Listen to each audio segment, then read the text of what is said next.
کہ میرا دعویٰ ہے نہ میرے امام سے پہلے اتنا طویل سجدہ کسی نے کیا تھا، نہ میرے امام کے بعد آج تک اتنا طویل سجدہ کسی نے کیا ہے، اور میرا یقین کہتا ہے نہ اب سے قیامت تک اتنا لمبا کوئی سجدہ کر پائے گا۔ تو میں کہتا ہوں میدان کربلا کی مٹی بھی آج آواز دیتی ہے کہ حسین کے سجدے کا جواب نہیں ہے۔ حسین نے ایسا سجدہ کیا کہ قیامت تک کربلا کی مٹی بھی حسین کے سجدے پہ ناز کرتی ہے۔ تو اب منڈی والوں مجھے کہہ لینے دیجئے کہ کربلا کی خاک پر کیا آدمی سجدے میں ہے، موت حیراں ہو رہی ہے، زندگی سجدے میں ہے۔ وہ جو ایک سجدہ علی کا بچ رہا تھا وقت فجر، فاطمہ کا لال شاعر اب اسی سجدے میں ہے، اور اس پہ حیرت کیا، اس پہ حیرت کیا، لرز اٹھی زمین کربلا، ارے راکب دوش پیمبر آخری سجدے پہ۔ نعرہ تکبیر، نعرہ رسالت، نعرہ رسالت۔ ایسا سجدہ میرے امام نے کیا، ایسا سجدہ کہ کربلا سے اب تک میرا امام سجدے میں ہے۔ کربلا سے لے کر اب تک میرا امام سجدے میں ہے، اور اب سے قیامت تک میرا امام سجدے میں رہے گا، اور بروز حشر حالت سجدے سے ہی اٹھیں گے۔ اتنا طویل سجدہ، اتنا لمبا سجدہ نہ حسین سے پہلے کسی نے کیا، نہ امام حسین کے بعد کسی نے کیا، نہ قیامت تک اتنا طویل سجدہ کوئی کر سکتا ہے۔ ہم میاں کرتے بھی کیوں نہ، یہ اس ماں کے بیٹے ہیں جو سیدہ رات کو اپنی پیشانی کو، اپنے سر کو رب کی بارگاہ میں جھکاتی ہیں اور رب کی بارگاہ میں دعائیں کرتی ہیں۔ پوری رات گزر جاتی ہے، ادھر صبح کا وقت ہو جاتا ہے، حضرت سیدہ فاطمہ الزہرا کا سجدہ ختم نہیں ہوتا، رات ختم ہو جاتی ہے۔ سیدہ رب کی بارگاہ میں ہاتھ اٹھا کے عرض کرتی ہیں، مولا کبھی ایک ایسی رات تو بنا دے کہ تیری بندی سیدہ فاطمہ جی بھر کے سجدہ کرے، مولا میرا سجدہ تو ختم ہو جائے، تیری رات ختم نہ ہو۔ اتنی محبت سجدے سے ماں جب کرتی ہے تو پھر کربلا میں امام حسین آتے ہیں۔ آپ کہیں گے مولانا دلیل کیا ہے کہ کربلا سے لے کر اب تک، اب سے قیامت تک، اور قیامت میں ہی حالت سجدہ میں امام حسین اٹھیں گے؟ تو میں کہوں گا دوران حج ایک نبی کے غلام کا سواری سے گر کر انتقال ہو جاتا ہے، اللہ کے حبیب کی بارگاہ میں لے کر جاتے ہیں، حضور کی بارگاہ میں عرض کی یا رسول اللہ آپ کا غلام انتقال کر گیا سواری سے گر کر۔ حضور نے فرمایا حالت احرام میں ہی اسے کفن دیا جائے، اس کا جنازہ پڑھ کے اس کو دفن کر دیا جائے۔ اللہ اکبر کبیرہ۔ اللہ کے حبیب فرماتے ہیں کل میدان محشر میں جب یہ اٹھے گا تو اسی حالت میں اٹھایا جائے گا۔ اب ثقافی صاحب تھوڑی دیر توجہ میری طرف رکھیں۔ اللہ کے حبیب فرماتے ہیں کل جب میدان محشر میں اٹھے گا تو جو تلبیہ پڑھتا پڑھتا دنیا سے گیا ہے، لبیک اللہم لبیک، لبیک لا شریک لک لبیک، ان الحمد والنعمت لک والملک لا شریک لک، یہ تلبیہ کہتا کہتا اٹھے گا تو اللہ کے حبیب فرماتے ہیں جو دنیا سے جس حال میں جاتا ہے کل بروز محشر اسی حال میں اٹھایا جائے گا۔ تو اب ذرا ایمان سے بتاؤ، میرا امام حالت سجدہ میں دنیا سے گیا ہے تو میرا یقین کہتا ہے تب سے لے کر اب تک، اب سے قیامت تک، اور قیامت میں جب حشر میں میرے امام اٹھیں گے تو حالت سجدہ میں اٹھیں گے۔ اور میں منڈی کے لوگوں سے کہنا چاہتا ہوں، یہ سوشل میڈیا پہ دنیا دیکھ رہی ہے کہ میرا دعویٰ ہے نہ میرے امام سے پہلے اتنا طویل سجدہ کسی نے کیا تھا، نہ میرے امام کے بعد آج تک اتنا طویل سجدہ کسی نے کیا ہے، اور میرا یقین کہتا ہے نہ اب سے قیامت تک اتنا لمبا کوئی سجدہ کر پائے گا۔ تو میں کہتا ہوں میدان کربلا کی مٹی بھی آج آواز دیتی ہے کہ حسین کے سجدے کا جواب نہیں ہے۔ حسین نے ایسا سجدہ کیا کہ قیامت تک کربلا کی مٹی بھی حسین کے سجدے پہ ناز کرتی ہے۔ تو اب منڈی والوں مجھے کہہ لینے دیجئے کہ کربلا کی خاک پر کیا آدمی سجدے میں ہے، موت حیراں ہو رہی ہے، زندگی سجدے میں ہے۔ وہ جو ایک سجدہ علی کا بچ رہا تھا وقت فجر، فاطمہ کا لال شاعر اب اسی سجدے میں ہے،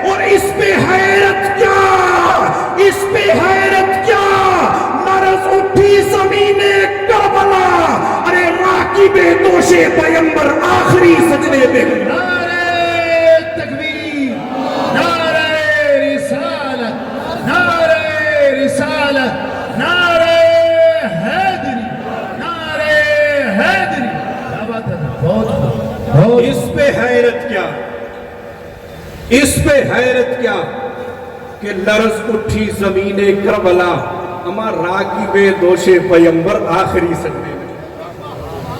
مولانا عبدالحمید صاحب مفتی نثار صاحب اللہ اللہ کو سلامت رکھے، راکب دوش پیمبر آخری امام کیا ضرورت تھی سجدے میں سر کٹانے کی؟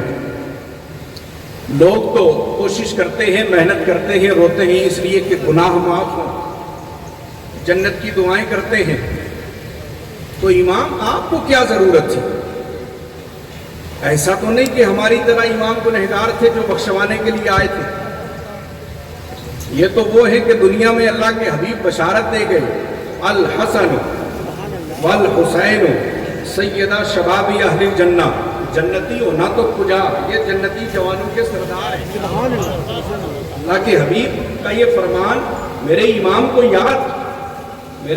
کو یاد تھا، لیکن پھر میرے امام کربلا میں آ کے اپنا سر کٹایا کیوں؟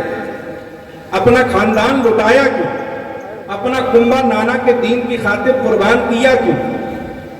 لوگ تو نماز پڑھ کے ثقافی صاحب دیندار بنتے ہیں نا، لوگ قرآن کی تلاوت کر کے دیندار بنتے ہیں، لوگ صدقہ و خیرات کر کے دیندار بنتے ہیں، اما میاں حسین صرف دیندار نہیں بلکہ مکمل دین کا نام حسین ہے، مکمل دین کا نام حسین۔ میں نہیں کہہ رہا، اجمیر کے خواجہ کہتے ہیں شاہ است حسین، بادشاہ است حسین، دین است حسین، دین پناہ است حسین، سرداد نداد دست در دست یزید، حقا کے بنا لا الہ است حسین۔ میں نے دونوں ہاتھ جوڑ کر امام کی بارگاہ میں عالم تخیل میں پوچھا تھا، امام یہ بتائیے کہ ہمیں تو کوشش کرنے کی ضرورت ہے، ہم تو رب کی بارگاہ میں رو رو کر دعائیں کرتے ہیں، ہمیں پتا ہے ہم صبح سے لے کر شام تک گناہوں میں ڈوبے رہتے ہیں، ہمیں اپنی تنہائیاں پتا ہے، ہمیں اپنا سفر و حجر پتا ہے، ہمیں پتا ہے کہ ہم گناہ میں ڈوبے ہوئے ہیں، سر سے لے کر پاؤں تک گناہ میں لبریز ہیں،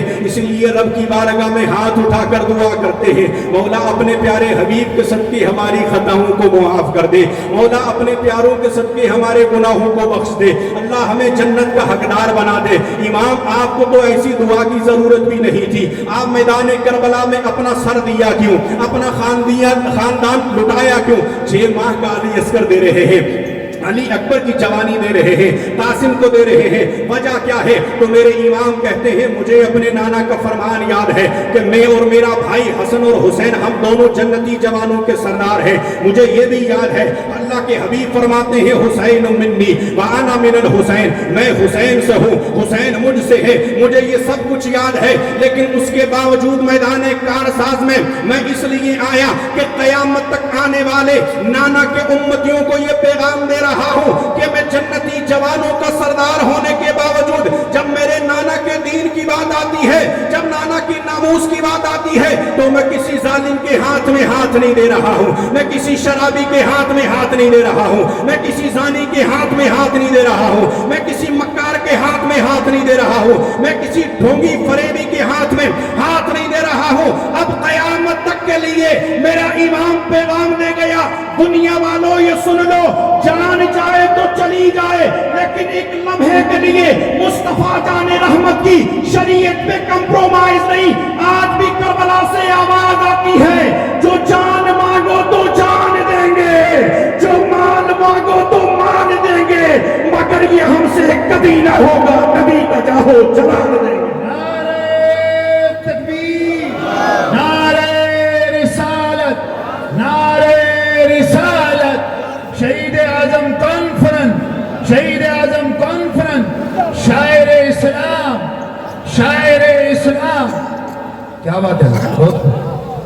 جو جان مانگو تو جان دیں گے، جو مال مانگو تو مال دیں گے، مگر یہ ہم سے کبھی نہ ہوگا، نبی کا جاہو جلال دیں گے۔ کیا بات؟ ارے ہمارا ایمان کہتا ہے حسین کی شان تو بہت بلند، میرا ایمان کہتا ہے کہ 6 ماہ کا علی اصغر بھی کہتا ہوگا یزید تو حسین کا ہاتھ مانگتا ہے، تیرے ہاتھ میں تو 6 ماہ کا اصغر بھی ہاتھ دینے کو تیار نہیں ہے، اب مجھے کہہ لینے دیجئے، میں یہ کہتا ہوں کہ دودھ پیتا ہوا بچہ یہ صدا دیتا ہے، دودھ پیتا ہوا بچہ یہ صدا دیتا دیتا ہے، حرمدہ سامنے آ دھمکیاں کیا دیتا ہے، ارے نام ہے اصغر میرا، ہوں میں علی کا پوتا، نام ہے اصغر میرا، ہوں میں علی کا پوتا، ارے در خیبر کو جو انگلیوں پہ نچا دیتا ہے۔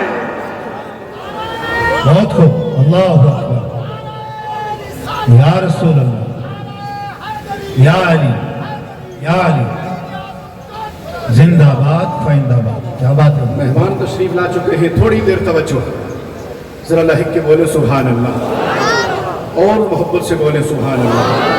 نام ہے اصغر میرا، کوئی عام نام ہے اصغر میرا، ہوں میں علی کا پوتا، در خیبر کو جو انگلیوں پہ نچا دیتا ہے۔ وقت مختصر ہے، آئیے، جب میرے امام کا سر کٹ گیا، جب میرے امام کا سر کٹ گیا،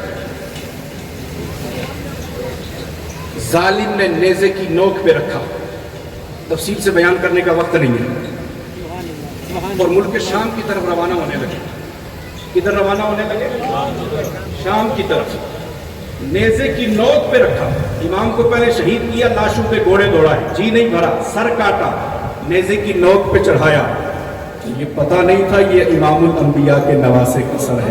سر کٹ کے ثقافی صاحب نیزے پہ چڑھ کے بھی میرے امام کا سر قرآن کی تلاوت کر رہا تھا، سر کٹ کے نیزے پہ چڑھ کے بھی قرآن پڑھ رہے تھے۔ جب ملک شام کی طرف سفر کرنے لگے، یزیدیوں نے، ظالموں نے حسین کا سر نیزے کی نوک پہ رکھا، تو راستے میں ایک نصرانی راہب ملا، ایک کرسچن ملا، اس نے کہا یہ کس کا سر ہے؟ لوگوں نے بتایا یہ امام الانبیاء کے پیارے نواسے کا سر ہے، یہ حسین کا سر ہے۔ کہا کیا ہوا؟ کہا یزید نے کہہ دیا تھا اسے کاٹ دیا جائے۔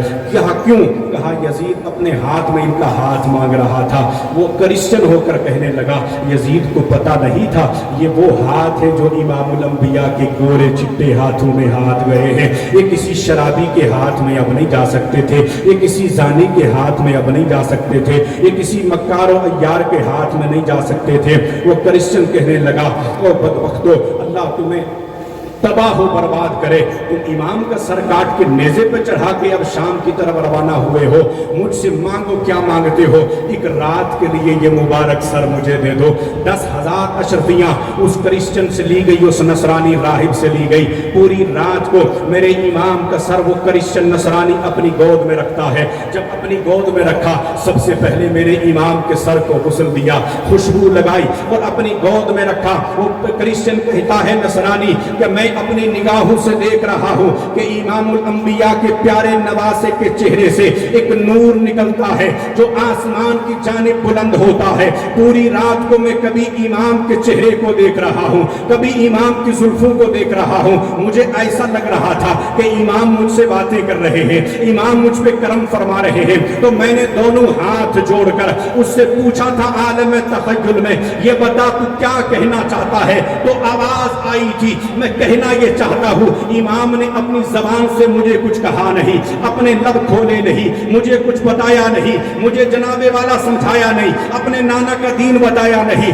لیکن صرف دیکھ رہا ہوں انہیں، ان کے چہرے میں اتنا اثر ہے کہ نور کی شعائیں نکل رہی ہیں۔ ادھر ان کی آنکھیں امام کے چہرے کو دیکھ رہی تھی، ادھر مدینے والے مصطفیٰ اس نصرانی کے دل کو دیکھ رہے تھے، ادھر نگاہیں امام کے چہرے کو دیکھ رہی ہیں، ادھر رب کا کرم ہوا، دل کی دنیا بدلی، اس نے ایمان لایا، مصطفیٰ جان رحمت کا کلمہ پڑھ کے اسلام قبول کیا۔ تو میں نے عالم تخیل میں پوچھا تھا اے نصرانی راہب یہ تو بتا دے تجھے کس بات نے مصطفیٰ جان رحمت کا کلمہ پڑھنے پر مجبور کیا؟ تو عالم تخیل میں آواز آتی ہے اے دنیا والوں تم سے کہنا چاہتا ہوں سر کٹا ہے، مکمل تن کے ساتھ نہیں ہے، ایسا محسوس ہو رہا ہے جیسے 14ویں کا چاند چمک رہا ہو۔ جب سر کٹ کے نیزے پہ چڑھ کے امام کے رخسار کا یہ عالم ہے تو سراپا حسین کی شان کیا ہوتی ہے؟ جب نواسے کا یہ عالم ہے، مصطفیٰ جان رحمت کے نور کا عالم کیا ہونا ہے؟ تو میرا امام بریلی سے بولا صبح طیبہ میں ہوئی، بکتا ہے بارہ نور کا، صدقہ لینے نور کا، آیا ہے دارہ نور کا، میں گدا تو بادشاہ بھر دے پیالہ نور کا، نور دن دنا تیرا دے ڈال سب کا نور کا۔ اور میرے امام نے